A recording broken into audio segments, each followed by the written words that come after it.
Vous sortez à l'instant du tribunal. Finalement, le procureur a déclaré qu'un seul des tweets était condamnable. Quelle est votre première réaction ? Ma première réaction, c'est que j'ai pu m'expliquer sur le fond de ce dossier. Le fond de ce dossier, c'est Karim Benzema qui a liké une publication qui justifiait des attentats djihadistes. Et ensuite, de par ce premier signal, j'ai enquêté, j'ai dénoncé, j'ai informé. Donc aujourd'hui, si la justice me condamne et me reproche d'avoir informé sur des bases factuelles, d'avoir donné des éléments pour dénoncer l'irresponsabilité de Karim Benzema dans ce dossier, écoutez, les bras m'en tombent. Vous vous êtes demandé pendant l'audience pourquoi c'était pas Karim Benzema qui était à votre place, pour quelle raison précisément ?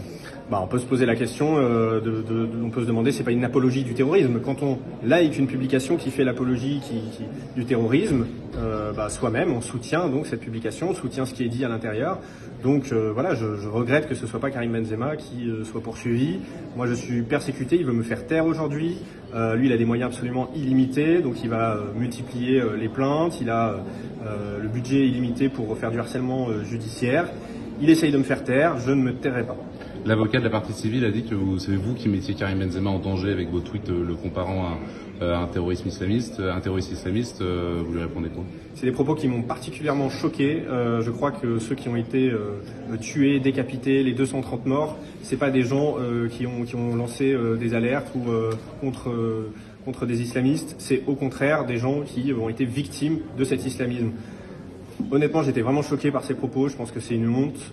Je serais cet avocat, je ne pourrais pas me regarder dans une glace et imaginer avoir totalement inversé la charge de la culpabilité. C'est honteux pour lui.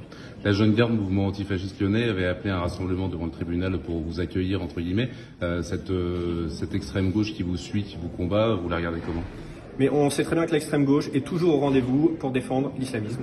Et on en a une nouvelle fois la preuve, ça s'appelle l'islamo-gauchisme. C'est l'alliance depuis des dizaines d'années entre deux idéologies qui veulent la destruction de la France.